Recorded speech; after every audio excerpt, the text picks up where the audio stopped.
kuitenkin tärkeää se, että meillä on tämä ihmisenä oleminen sekä työyhteisön sisällön johtamisessa että myöskin suhteessa vanhempiin ja lapsiin. Osaaminen ei saa olla vain teknistä, kaikessa vuorovaikutuksessa muistettava ihmiset, se kuuluu siihen ammattitaitoon. Siis se on ammatillista osaamista, kun osaa kohdata ihmiset ihmisenä johtamisessa ja suhteessa, asiakassuhteessa. Me olemme tänään kuulleet, että ei ole kovin suuria vaikeuksia kertoa, mitkä ovat ne potentiaaliset pommit, joita meidän pitäisi tukea tai joiden syntymisen meidän pitäisi ehkäistä. Sosiaalinen perimä oli se vahva sana, mitä me tuossa syntymäoppimistutkimuksessa. Ja vaikeampaa on sitten se, että miten me järjestetään tukea. Miten me tuetaan lapsia, nuoria ja perheitä niin, että heidän elämänsä tulee helpommaksi. Asiakkaat, minusta se oli hyvä ajatella Anne-Maria Varre asiakkaina, koska he eivät olleet asiakkaita, vaan he olivat ihmisiä.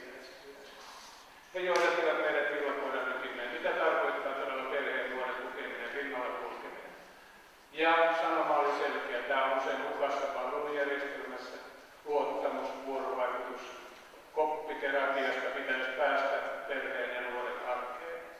Onko kysymys vain asenteesta ja osaamisesta? Vai onko kysymys myös rakenteesta ja voimavaroista? Kun ei ehdi, ei jaksa, niin sitä ei kohtaa oikein, vaikka osaisikin. Monta kertaa olemme 50 kilometrin kävelyssä nähneet, jos olette katsonut urheilukilpailuja, ja siinä 45 kilometrin kohdalla se kävely näyttää surkealta, ja kyllä ne jätkät kävellä osaa tai naiset siellä.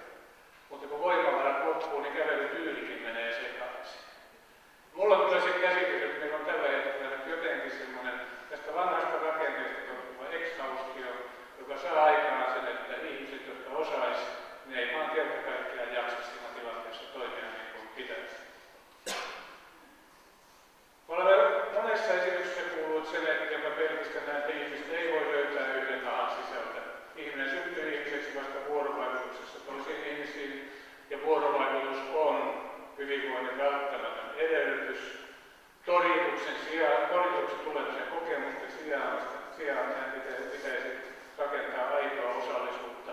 Tietysti se on kaikkein tärkeintä meidän läheissuhteissa, perheissä, suhteissa läheisiin, mutta se on myös tärkeää kunnan rakenteessa ja kunnan toiminnassa. Ja jotenkin surullista se, että tällaisessa siis ihmisen kohtaaminen ihmisenä on kunnalle vaikeampaa kuin yrityksenä. Tietysti Elisan kanssa toimiessa niin joutuu kyllä huomaamaan, että yrityksilläkin on haasteita tässä edelleen, mutta on tietysti myönteisempikin tapauksia. On hyvin tärkeää, että lapset ja nuoret ja perheet vanhemmat on mukana jo valmisteluvaiheessa ja että me myös tavoitamme sen hiljaisen enemmistön, joka ei ensimmäisenä ole sanomassa mielitettä. Kunnat ovat murroksessa, mutta muuttuminen on mahdollista.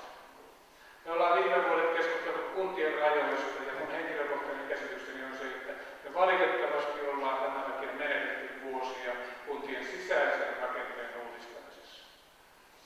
Itse asiassa ennen kuin me tehdään suuria kuntien rajojen uudistamisia, olisin toivonut, että meillä olisi käsitys siitä, minkälaisen sisäisen rakenteen kunnat tulevat.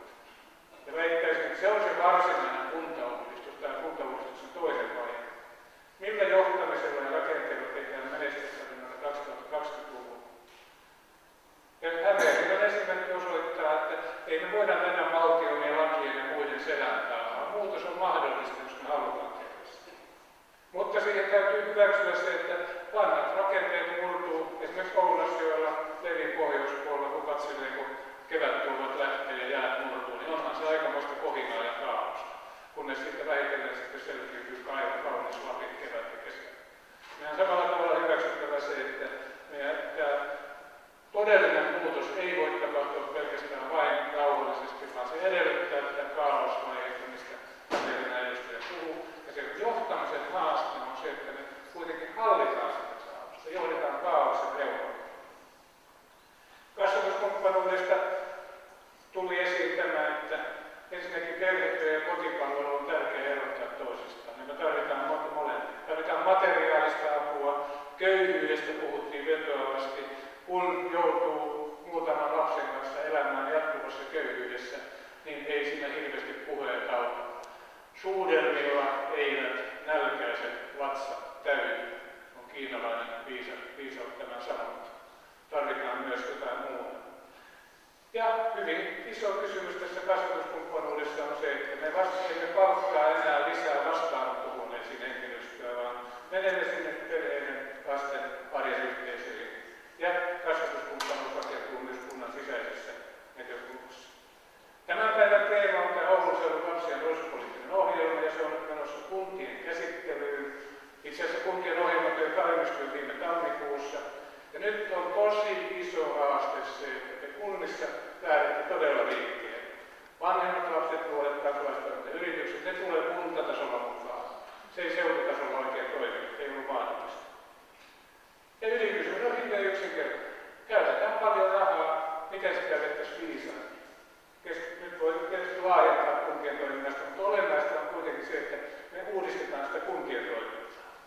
Ja tämä oli se malli, mikä me esitettiin keskusteltavaksi. Ei tämä välttämättä ole se oikea